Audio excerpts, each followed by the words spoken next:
Hello and welcome to the favourite football podcast. I'm James Killick, and with me today are Benjamin Howard.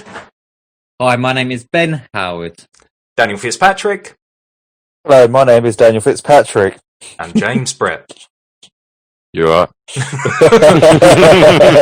There's always one. So before we dive into the action, guys, let's do our review. This was a 5-star, and the title was Good Stuff, Lads, and the message was listen most weeks, good stuff, which I just enjoyed on its own. But also the username, it was Mahusif Shalong 69. So Well, we were.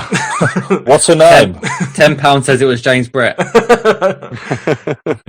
Good comment. stuff. Good stuff. all right, so thanks so much for sending in that review. I'm not sure that's your real name, but if it is, thanks a lot, Mahusif. Let's get straight into the action then. Shall we start with Tottenham Hotspur 2, Manchester City 0? James Brett, what did you think of this game? Well. Mourinho masterclass. What can you say? It's quite rare that he gets the better of Guardiola these days, but he done quite well to do it. So, tactics were spot on. It was narrow and compact, defended well, they hit City on a counter attack with numbers. They struggled to deal with it, as you see so many times with City. It was a perfect day for them, really. It doesn't matter how much possession City had in that game. When Spurs were on the break, they looked more likely to score than what City did. City could have had as much possession as they wanted to, but they didn't seem to create any chances of any note. And when they were in a good chance, they seemed to kind of dilly-dally on it, really. They did far too much on the ball, didn't they? They were trying to walk it into the net, I think. Well, they sort of touched on that, didn't they, at the end of the game? The journalist sort of thing was speaking to Mourinho, and they're basically saying, well, City controlled the ball for 90 minutes with a possession rate of 80%. And Mourinho, in, Mourinho fashion, just sort of reply back, they can take the ball home with them. I'll take the 3 points. Gave a cheeky wink and then went on his way, I hope he put that as Instagram caption as well. Oh, I hope so. I love him on Instagram and all that at the moment. He has the funniest things on there. Yeah, he's one of the best, isn't he? If you look at the stats from this game, I mean, sometimes you can't take everything from the stats, but I think, obviously, following from what you just said there, Brett, I mean, it's mad, really. Tottenham had 34% possession. They only had 4 shots to Manchester City's 22. I mean, I didn't even have a corner to Manchester City's 10. I mean, it's unbelievable, really, isn't it? If you just saw the stats, you'd think surely they were not the winning team, but took their chances well, didn't they? Well, that's it. That's what he does best, and that's like his personification of his tactics. Like, I was kind of shocked, really, that Guardiola and Man City just walked into that trap, because you know what you're going to get with this Spurs team at the moment. And like I said, they just walked straight into it. Defensively, I didn't think they were particularly switched on. I think they gave them way too much time and space. Defensive awareness was all over the place. Like, even for the first one was a prime example, Ndombele. He had a nice little turn, but the ball over the top for Son, there was sort of no one around him. Even the keeper came out into no man's land, which he did 2 or 3 times in the game. He come out at the wrong time, I feel. And it was strange goals where I felt like there was at least 1 or 2 people in the back 4 that were just not quite switched on to the people running behind them. I think what we're seeing with Spurs this year is they kind of look like, or you would say, a more finished article than previous years. Because in previous years, you're going maybe they need this person to help them. But when you look at the Spurs line, you would say they've actually got a pretty solid core. I mean, Højbjerg has done well for them. He only cost 15 million. Ndombele's had a much better showing this time around, even though he got slated in the summer and last season.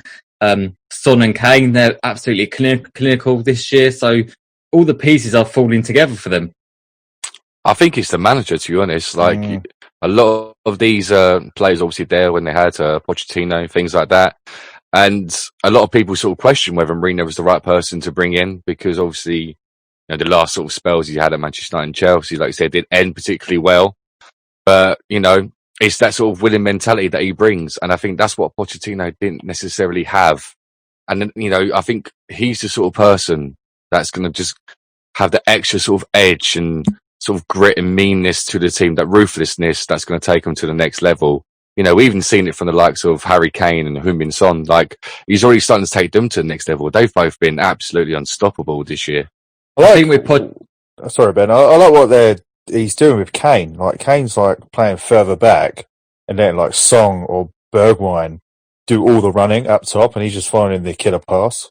Yeah, he's what is he like top of the assists at the moment, like 9 assists, but there's like no one else around him. It's just bizarre. And goals as well. It's like 11 assists and 13 goals. It's like 25 goal involvements in 12, 13 games. That's absolutely unbelievable numbers. Got a perfect boot to find any player he wants, isn't he? Well, who was it? Gary Neville or something that said that you saw a bit of Zidane in him or something. Really? He could end up being Henri's record though, couldn't he? Henri had like 20 goals and 20 assists in this season, didn't he? He could end up well beating that if he wanted to, Kane. Well, let's hope not, but it's a possibility. But it makes sense. Another nail in the coffin for Arsenal. he obviously has so many assets, doesn't he, Kane? He's a fantastic dribbler, and I think we're seeing more of that. Not necessarily in terms of silky skills, but he holds the ball so well, doesn't he? Keeps it close to him, and as you say, moves it on, but he hasn't got a lot of pace. So it just makes sense, and that's kind of what Mourinho does, doesn't he? He comes in, and he just makes it work. He tries to simplify it, doesn't he? And he always wins something wherever he goes. Where does he ever leave empty-handed? It just does not happen. Yeah, what you say about winning stuff, he does win a lot of free kicks, and he's very smart on the ball. He wins the fouls in good areas. Yeah. I generally think Tottenham could win a trophy this year. I hope it's not the Premier League because I know a lot of fans that'd be the end of everything if Tottenham win the league, and especially Killick. We wouldn't see them for a good few years if Spurs won the league. But yeah, I would like Spurs to win maybe the League Cup, but that's it. Do you know what? That's very kind of you, mate. Yeah, that's very nice. The thing is, though, obviously, I don't want them to win, but at the same time, one, it mixes it up. It's someone new who would win it. And also, they aren't the team who have gone and spent the most money. And, that was sort of the beauty of Leicester, wasn't it? And that's kind of what you always want. So, I'm obviously not going to be happy if they won the league, imagine. But at the same time, you'd have to tip your hat, wouldn't you? Because look at the other teams. Look at Manchester City at the moment, obviously sitting in 13th place. And Tottenham on top of the table. So, when do we start questioning Guardiola? Well, in 2 years' time, he's just signed a new deal, isn't he? So he's not going anywhere. Yeah, that was a great timing, that, wasn't it? 2 more years of this, mate. Nice celebration. 2 more years, 2 goals conceded. Yeah, it was an odd game, wasn't it? It was an odd game. What's going on with Manchester City at the moment, do we think? Not quite the same, are they? I think we mentioned in the last podcast, they're so sort of mechanical. Any little part that isn't 100%. And the team sort of falls apart a bit. It's a bit of an odd one, isn't it? Because they've got so many good players there. It's weird, isn't it? Because obviously, the beginning of the season, you could sort of put it down to fitness levels, and then they did have quite a few injuries, especially to strikers. They had Aguero out and Gabriel Jesus as well. But obviously, they've got those people coming back. But I don't know, they don't seem to be firing all cylinders still at the moment. So I don't know. Even the likes of De Bruyne, he still makes things happen, but he's not quite at his best, and I feel like that's sort of how you can describe the whole Manchester City team at the moment. They're just not quite there. I don't know if it's necessarily tactics or fitness levels. It's hard to say, really. I think we mentioned this before about them obviously lacking a leader, with obviously their long-term players obviously not being there no more, with Kompany not being there, Silva not being there. They lost a lot of leaders in that dressing room. I mean, you'd say the most experienced person is Aguero, but then you'd say Aguero doesn't really seem to play that much under Pep. It's because he's injured or he likes to go Jesus, but I think maybe they're missing a proper striker as well to get the goals for them as well. Yeah, I mean, he's one of the best we've seen in the Premier League, isn't he, of all time, Aguero. So, of course, he's a massive loss, and I think they do need something like that. I guess he's the one sort of almost like a rogue player in that squad, isn't he? Where he can do something maybe that isn't Man City-esque sometimes, he can just turn and just smash it. Do you know what I mean? He's got a bit of improv about him, isn't he? Whereas I'm not sure all of the team do, and I think they're being overly reliant on Kevin De Bruyne, really. And obviously they've lost David Silva and other players like that. Bernardo Silva, I mean, hasn't quite been at that level, is he? For a while that he was, I mean, people were talking about him so glowingly, weren't they, a little while ago? And he's not quite at that level, and you sort of think, I don't know what's going on there, really. To me, it feels like Kevin De Bruyne is fed up. Do you guys kind of feel like that too? He does look quite as happy, does he? Like, something's not right there. That's what I mean. Like, the vibe is completely off at City at the moment. And maybe because they're not used to having bad results. Maybe, sometimes it's a confidence sort of thing. If you start really well, a side like this probably are not expecting to be where they are. So they're probably, a lot of these are probably hit with confidence at the moment. And until they start getting a little bit of a run together, I think they could probably still be struggling. The Premiership is it's a tough league, and no team you go against is an easy game. And, if you sort of come there at 60, 70%, you can be picked apart. But would you say a lot of players though are unhappy at the moment because there's so much football happening at the moment, and it's obviously putting a bad strain on the players with fitness, injuries, obviously questionable VAR and officiating decisions. So there's probably a lot of things that are probably going wrong for footballers at the moment. Yeah, but that's every team, it's hard to sort of just pinpoint that on Man City. And all of the top six are obviously playing all of the time, aren't they? I mean, the only time they haven't, I was about to say the only time they haven't played sort of 2 games in a week if you're in the top 6 is the international break, but at the international break they played 3. So, yeah, it wasn't exactly a rest, was it? Okay, let's move on to the next game, guys. Let's go with Liverpool 3, Leicester 0. I mean, a superb victory for Liverpool, wasn't it? And obviously questions over the team, their lineup, etc. And we'll speak about Klopp's comments at the end of our analysis. But what did you think of this one, Benjamin? I thought Liverpool played actually quite well. I think that's the best they've played all year. And they didn't even have a full strength lineup. Obviously, they had Fabinho and Matip at the back. They had Milner playing right back, 34 years old, and he's still doing the job as well. So I thought Liverpool played really well. I mean, Johnny Evans, what an own goal. I mean, don't know what he was even doing. Don't even know what he was doing there. The no look own goal. But Jota's fitted in really well. All of us thought Jota was a good player anyway at Wolves, but did we really think he was that good to obviously knock out maybe Firmino and step up to the plate as well? But I think he can be quite happy with himself because there's a lot of questions when Villa thumped 7-2 was, are we going to see the actual Liverpool this year? Will they be able to defend their title? But now they're joint top and no one's really asking that question anymore. All they're talking about is, they've had loads of injuries, but they're dealing with that now as well. Yeah, it's a bit annoying that really. I was kind of going into this game thinking, come on, Leicester, have a go, take advantage of this. And, I don't think Leicester played necessarily bad, but I do feel like they were a bit conservative. They could have maybe gone a bit more attacking against them. I felt it was relatively comfortable for Liverpool, to be honest. And like you said, they played excellent anyway. Like you said, Jota, absolutely fantastic start he's had in a Liverpool shirt. That's 4 goals in 7 appearances now, I think. Yeah, I think 7/8 in all competitions. Yeah, and he's obviously the first player in the club's history to score in the first 4 competitive home appearances. So, if there was fans there, they'll be loving him at Anfield. But yeah, fantastic start. I think he's, like you said, done enough really to warrant a start ahead of Firmino. Obviously, because of injuries, they're both playing. But even Firmino managed to score today. So, even if your striker who doesn't score is actually scoring, you're having a good day. I was actually quite surprised at Leicester as well because they're 5 at the back.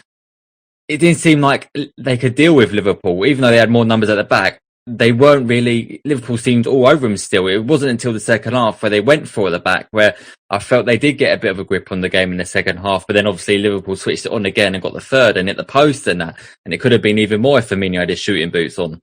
Yeah, the back 5 in the first half, it was very flat, wasn't it? So it was quite easy to sort of pick holes in space in between it. And it's worked at some points this season, the back 5 with Leicester, but I still think the back 4 is better for them. And I felt like they should have started with the back 4 anyway and sort of been a bit more positive and, sort of probed Liverpool a little bit, sort of see where the weaknesses are. But, once you go 1 or 2-0 down against Liverpool, there's not much chance of you coming back, is there? And they broke their record as well, 64 home games unbeaten now. Their last defeat was to Palace in 2017. In the Premier League. That's such a sickening record, isn't it? That's horrible to hear. That is. I thought Leicester, as I say, were a bit lackluster. But then again, you kind of think, is that just though because Liverpool was so good and, they're obviously not an easy team to play against, are they? So sort of split how I felt about it. But I think they should have gone forward more. Maybe 5 at the back was a bit overkill, but maybe they thought the wing backs would expose them. But it didn't happen, did it? And as you say, 34-year-old Milner, still doing the bits. He's so reliable, isn't he? He is, yeah. He's one of my favourite footballers, I think. He's just such a legend. Such a cool He's got his feet up, drinking his Ribena at this moment. Yeah, no doubt. So, what do we think about Leicester?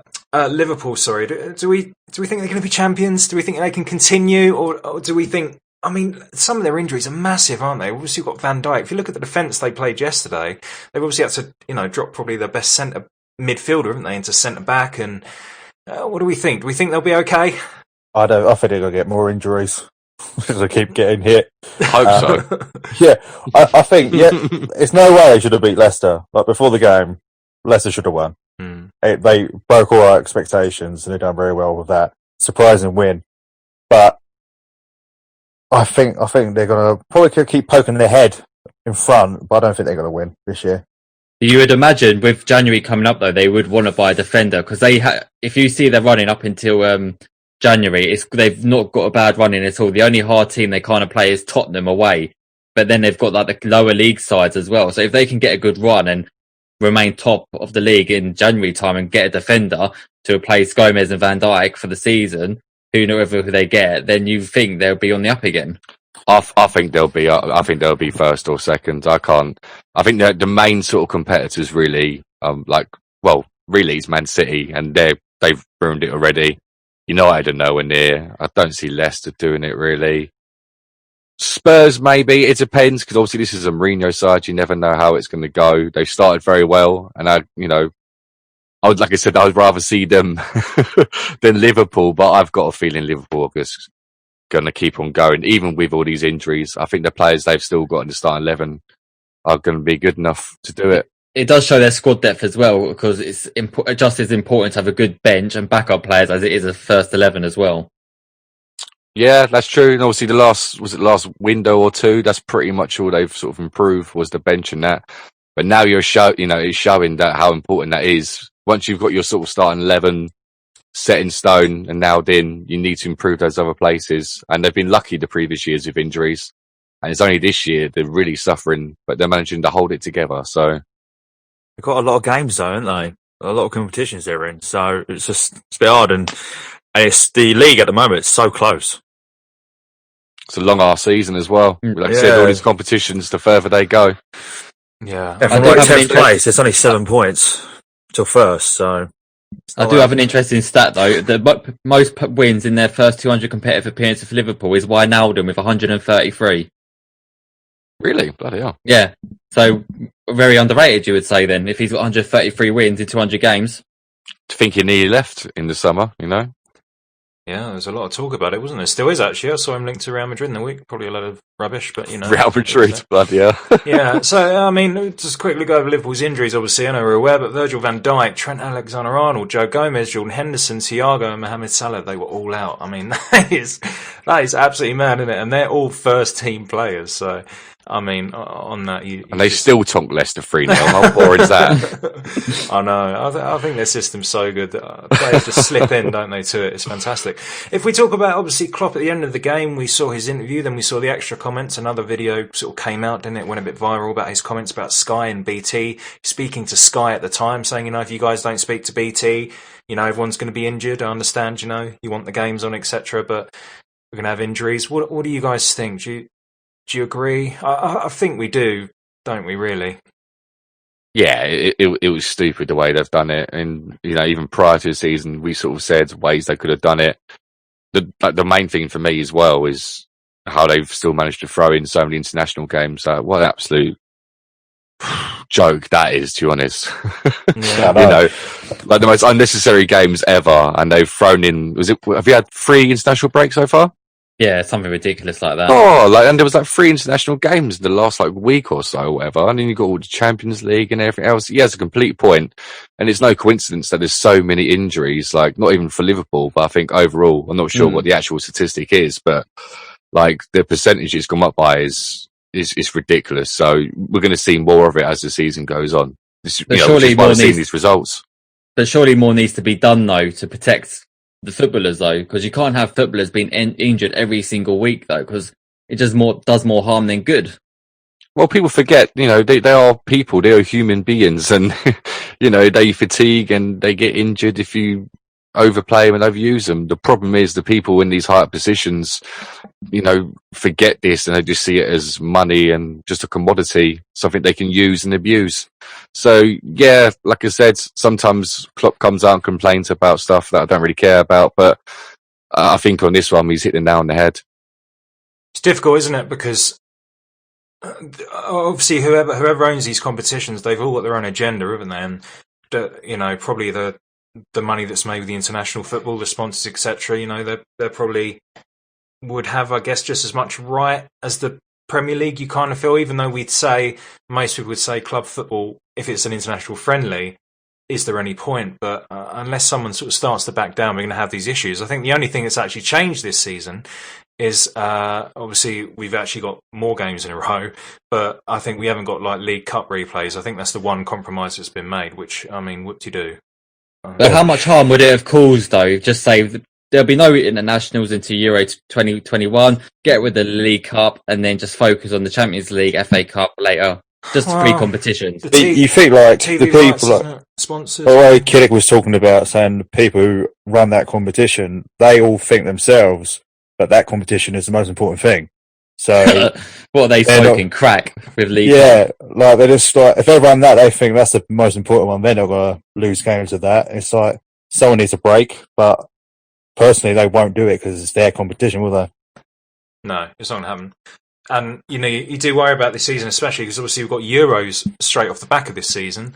Then we go straight into another season. Let's really hope by then that the world has sort of returned to normality. But obviously we can't be sure right now because after, we've got the rest of this season, Euros, another season World Cup. So, I mean, it's going to be a long old slog.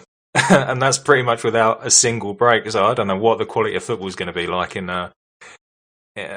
possibly next year. It's going to be like Sunday League, isn't it? So, veterans football. Liverpool would be playing with their fans, wouldn't they?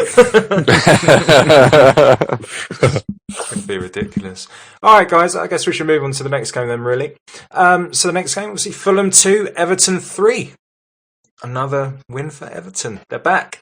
Yeah, it's good to see them back after the last 3 games, which were, well, what you sort of describe as classic Everton, whereas this was, sort of reminiscent of how they started this season. Ooh, I don't know. They were pretty much clinging on the second half, weren't they? Yeah, well, a little bit. Yeah, a little bit. The whole half. They were just like, I was watching it thinking, it was squeaky bum time for Everton.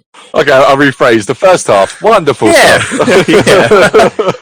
Second half, I was like, wait a minute. Like, Fulham can actually play football. I'm confused. Oh, it was nuts. What an absolute difference Richarlison made. I mean, from the off, wasn't it? His energy. First minute. Obviously, exactly. His quality. He's just an amazing player, isn't he? He makes such a difference to that team. Well, yeah, when he came off, was he? Yeah. I think we've said this before. If Everton have their strongest 11, they're a very good side. But if they have got key players missing from that 11, then they struggle. Yeah, it's true. But like I said, especially in that midfield as well, once they're all in that midfield, then you've got Richarlison ahead. You've got that sort of balance. I don't think they've really got the depth in the squad really to have like-for-like swaps. So like you said, they suffer a bit. And they had a few suspensions and injuries the last few matches, and it showed. Whereas today, they looked a bit more like I said, like how they started the season. And the first half, like I said, they were decent, really good goals. Yeah. But Calvert-Lewin, great again. Yeah, 10 goals, isn't it? 10 goals. Top of the goal scoring charts at the moment for Calvert-Lewin. So. Yeah, Digne with 2 assists as well. He's been, crossing them in all season. Decore over his first goal for Everton as well. Cheeky. Yeah, he looked happy, didn't he? That was good to see. Good to see. They looked a lot better. They did look a lot better. And Fulham, curse of the penalty? What's going on? Name a better combo than Fulham and missed penalties. I'm not sure we can. That was a terrible penalty, was it? Caballero?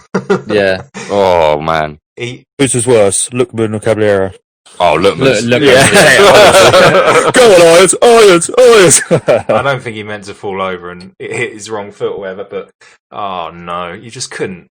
You couldn't write it, could you? And obviously they scored again shortly afterwards, didn't they? So you think if they would have scored that pen, it would have been 3-3, and as you say, they were more dominant, but they've come away from this game again with nothing, Fulham, and I mean, maybe points dropped, isn't it? I find it strange they didn't start Mitrovic, who is your best attacking outlet. It's weird. Yeah, a bit strange. Yeah, it's weird, but his form, he hasn't been the same, has he, when I've seen him? Obviously in Nationals he missed an important pen, didn't he, which is obviously can happen to anyone, but we've seen him a few chances in the Premier League he should have taken, which he didn't, so it's difficult. It's difficult. He's a bit of a maverick, isn't he, though? I guess he can offer something that other players can't, but I don't know. Especially a game like this as well, because, really, if you look at both of the defences in that game, they all have both atrocious. So maybe Mitrovic could have added something a bit different to sort of challenge that defence a little bit. Everton have conceded 2 or more goals in the last 6 consecutive Premier League games for the first time since 2008. So they're leaking at the back. Fulham, mate, you don't even need a stat for Fulham. They've just been leaking goals every game they're in. So. They're just leaking. Fulham are doing what Fulham does best. Yeah, so for us as neutrals, it was good because obviously you knew there was going to be goals, and that's exactly what we got because both sides were terrible defensively.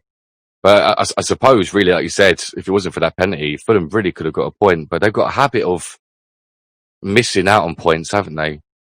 Yeah, they have. Yeah, they should be doing better. I feel at times, just because at times they are actually the better team on the pitch. But I mean, do they have the quality to do it, or not really? Is their team good enough? Do you think to compete to stay in the league? Really? Well, that's second half against Everton. I'm pretty sure, I just watched it, and it was all in Everton's half. I mean, they got no clinical finisher or something. Like, I think their defence will be down for them. Not there yet, is it? They look like they're like on the brink of doing well, but just falling short constantly. They look like they're going to give it a good go in the second half, but just don't finish that get over the last hurdle, basically, do they? No, they might get there though. You know what I mean? Because obviously they're only 18th at the moment, only 1 point behind Burnley, I think it is. So yeah, they're not doomed exactly. There's a lot of teams around that bottom that have started horribly. Okay, yeah. But even they can turn it back, do you know what I mean? Poor Ramsdale. Yeah, we've got such a long time left. I mean, you do get a bit caught up in the table, don't you? But then you look 9 games, 8 games. I mean, we're nowhere near 30-odd games left. It's a serious amount of games, isn't it? So we'll have to see. I mean, I'm not too hopeful for them, but let's hope it changes. Should we go through the other games then, guys? Obviously, Newcastle 0, Chelsea 2. Good win for Chelsea, wasn't it? And another clean sheet. Surprising, yeah. Yeah, that's clean sheets don't really go, yeah. Becoming a habit now, isn't it? Against they're third, aren't they, as well? I think now. Yes. Chelsea, they're sneaking up there. I'd be worried about them. We're talking about Liverpool and Spurs, but Chelsea are just sneaking up there, getting clean sheet after clean sheet. That's scaring me a little bit. I don't like it. Amazing what an actual good goalie does, saving shots. Oh, what an achievement. Yeah, he's been a good signing, isn't he? Isn't it? Science. He's been a good signing, although I think they could have signed anyone really and done a better job than Kepa, if we're being... Yeah, could have signed my nan. Aston Villa 1, Brighton 2. We saw a lovely goal from Danny Welbeck in this one, didn't we? After a good run. It's good to see him score. I like Welbeck.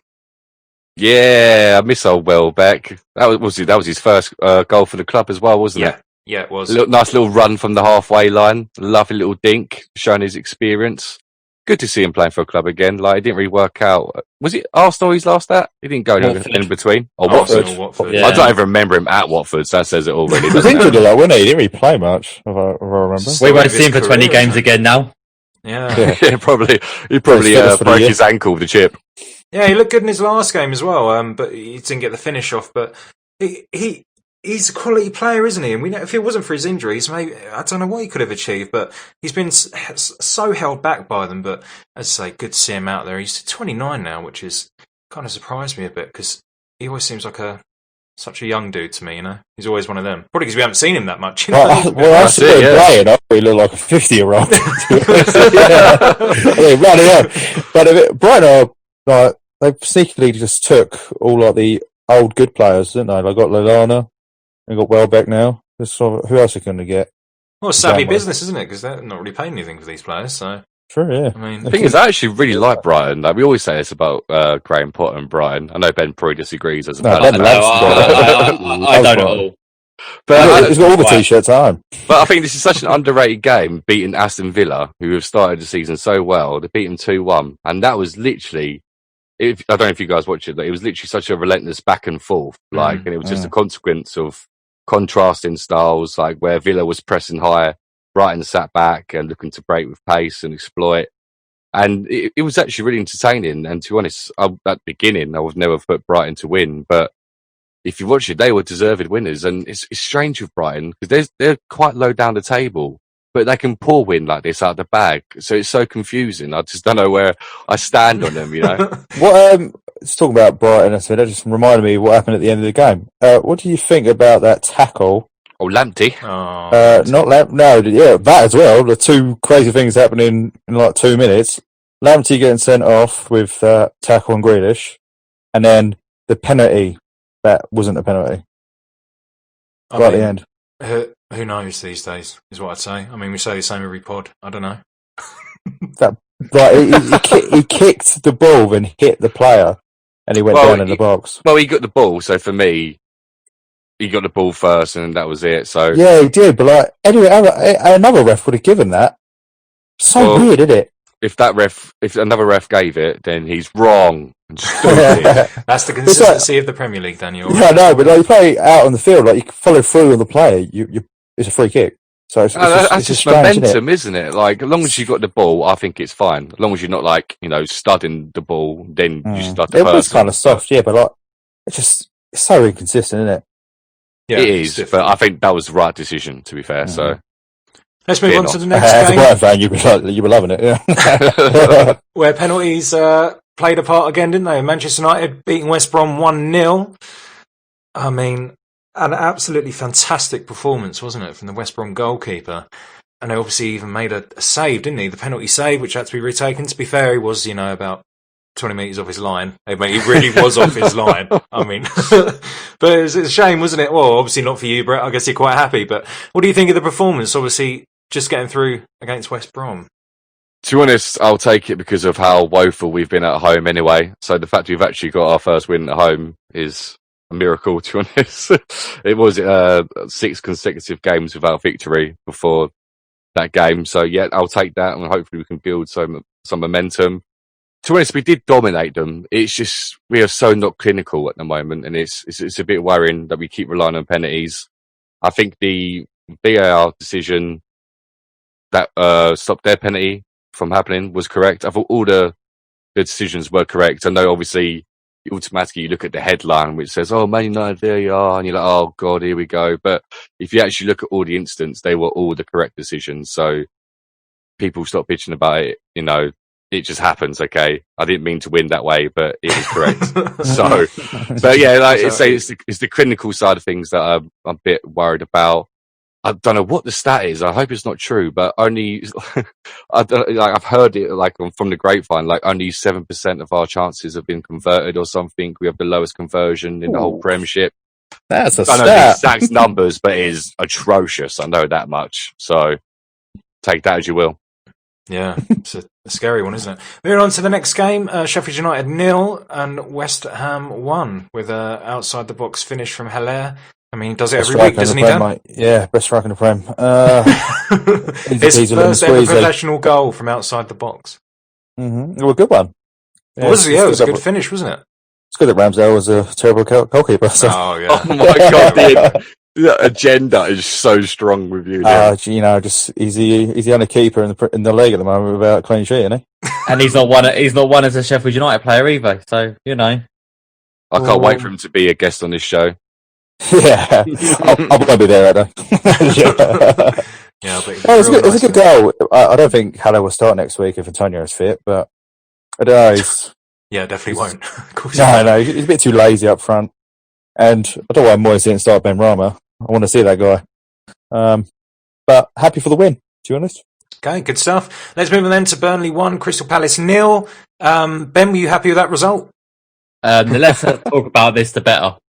Okay, but we saw a nice little move, didn't we? A nice long sort of 40, 50-yard ball, a little flick on and a goal obviously quite early, and you guys never really got back into the game, did you? A flick on from our own player. Was it Koyate, wasn't it? It was lovely. I don't know. He done a bit like Johnny Evans, no look header, and it's fucking gone to their player. It was an awful goal to concede, and we never really recovered from it. Ben Mee was back from Burnley, and yeah, defence just got a lot better when Ben Mee and Tarkowski at the back together. We had a couple of chances. We didn't really bother them until the end where Pope saved it.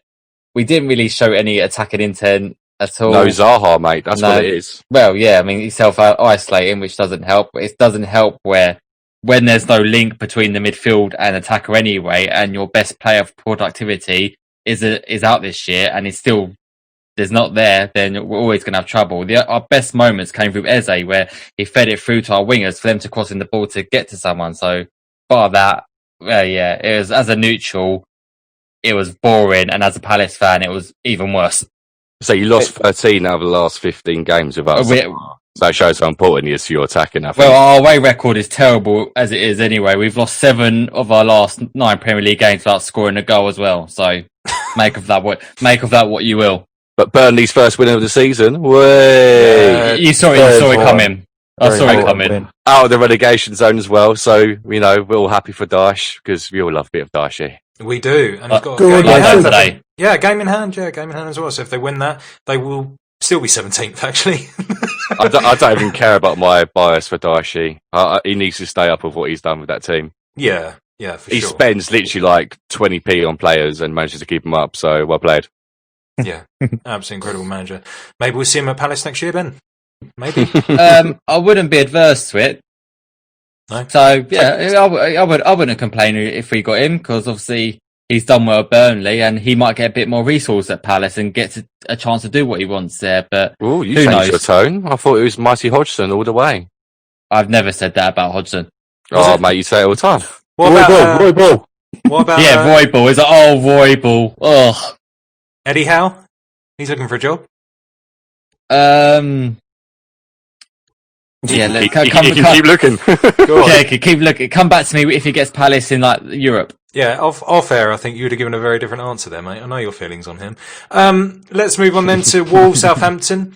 1-1, wasn't it? It was we saw Walcott scoring his first goal, obviously on his return to the club, didn't we? Wolves scoring a bit later in the game. I mean, it was Monday Night Football, wasn't it? It was a bit of a poor Monday Night Football, but Wolves started and ended really strongly. The first 15 and the last 15. Southampton pretty much had the rest of the game, and it was really just a story of two teams that are very equal, cancelling each other out. And it was quite a fair score, 1-1.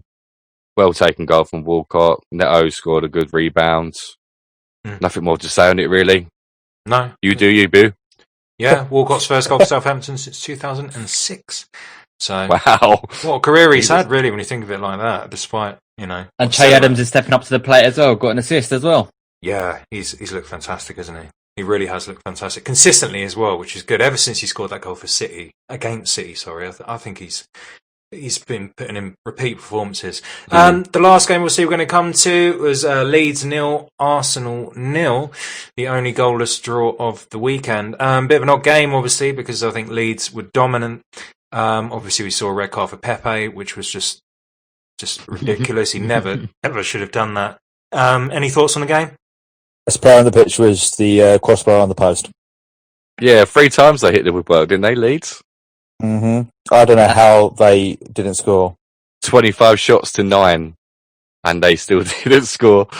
That was, it was ridiculous, really. Arsenal will be well happy with a point after that display. But I think there was times where Arsenal could have nicked the winner, but I think it was Nelson.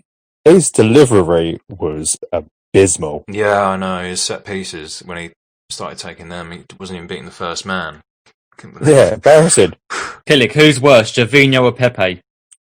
I think the issue with Pepe is I think he's got mad ability, and he is someone who can dribble past anyone. He's a fantastic finisher, but I feel like this game sort of sums him up a bit. I mean, he needs to find that. What am I looking for? Like the football skill.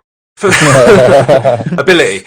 No, it's almost right attitude or something. Yeah, exactly. Because he's got the potential, but he needs to apply it properly, and he's going to get his chances. Obviously, you do when you're that amount of money. But ever since he's come, he just seems a bit off. Sometimes he wasn't making the runs, etc. And this has sort of been on repeat, really. And then obviously yesterday he gets sent off. It's just something so stupid. Why rise to it? Because obviously in these VAR days especially, you do anything like that and it's game over, isn't it? You're off. And Arteta seemed extremely angry, and rightly so, I guess, because you need all the players you can at the moment, and clearly it's going to miss the next game. So the thing is, I always hate like those sort of instances. If you're going to headbutt someone, do it properly. Yeah. It's just And needless. You know you're going to get sent perform. off for it, so you might as well swing your head back and give it some welly, son. You know, Roy Keane would have been there and absolutely nutted him and stamped him on the floor like, "Come on!" The way the other players like go to the floor, like it's good for the game for obviously playing the ref and getting the red card, but like. It's a bit Imagine embarrassing. that in real life. I hate it. It's Yeah. like, No. I remember back in the day, you could pop an uppercut someone on the football pitch, and the ref would just like, "Come on, play on." Well, yeah. Good old days. You still do The that. ref will come over and stamp on your leg. Yeah. Yeah. I mean, but you know it's going to happen, don't you? So why risk it? It's stupid. But yeah, guys, that was all the action over the weekend. Oh, we got through that quite quickly. Go us. Where's all the goals at? Well, I mean, as we said at the beginning of the season, it can't carry on like this, can it? When it was sort of This is realism, mate. This is the real world. Get used to it. Yeah, it is. It is. Obviously, we've got news of the fans potentially coming back into stadiums, haven't we? But, I mean, I take that with a pinch of salt, because we've had these discussions before, haven't we? And it never happened, so I don't know. But Don't give me hope. Yeah, potentially when we go into this tiered system, which is meant to, I think, to be based on location, isn't it? You're going back into that sort of format. We could see fans at games, but I mean, would it be right to have fans at certain games and not others? Would that give an advantage, do you think? What do you think? Well, this is what I was thinking, actually. Literally, just as you were saying it just popped in my head. I was like, well, what about if one area can't have anyone, but then, so what, they can have like 4,000 of your own fans and then the other one's got 0? That's surely going to have an impact, you know what I mean? I sort of One team getting berated and the other one's completely, yeah, that's mad. And fans are all over the country, so can a fan go from one high tier zone to the stadium as low tier? Well, no, So, yeah, money as well. You won't be able to cross money tier as well. systems. So One stadium be getting money as well, while the other stadium won't be getting money. Yeah, they haven't really thought it through yet, have they? It'd be a bit different, obviously. In Our government not thinking something through? No. What's a British way to do things? in towns like London, of course, when you've got so many different teams, obviously so close to each other, and obviously you've got such a dense population that so many teams are supported here, aren't they? But if you look, for example, like I don't know, like a one club city, whatever one comes to your mind. I mean, Burnley. Let's say they go into it. I mean, it's not good, is it? Probably. No one would go Burnley if there was fans allowed in there anyway. No, they do. They show up. Don't knock them. But I mean, if they play in London, they're not going to have any fans there, are they? Any sort of away fans. So I think it is a good point. To have 4,000 people probably mugging you off, because let's be honest, that's what fans do. And literally no one for support. I'm not sure about that. Not sure. But the thing is, as well, is like beforehand we had all the tier systems. Now there was very much a north-south divide, and all the northern sort of places were really getting put into the highest tiers unfairly, and then down south we was getting away with it quite lightly in comparison. So it's our turn now. I don't know. Like, I feel like it could be like all the north teams will have like no fans, and then all the London sort of teams will be loving life. And that to me wouldn't be fair. Like as much as it'd be kind of funny from outside perspective, like it would be wrong. And yeah, I think they've really got to take a good look at this and try and do it in the fairest way possible. Because otherwise, I'd rather just go wait until you can do it properly. You know. Yeah, you think though with the club's current financial position, if they can get fans in, I guess they're going to try and take advantage of it. But we'll have to see what happens. I say, don't hold your breath. Yeah, don't hold your breath. Well, happy way to end the show. Yeah. Yeah. Right. After that, I think we'll finish. Obviously, tune in for extra time, which will be in the week because we've got all the European action, of course. We've got games every 5 minutes at the moment, so tune into that. I'll be with Ben, possibly others, if our schedules match. So, guys, until next time, see you later. Goodbye.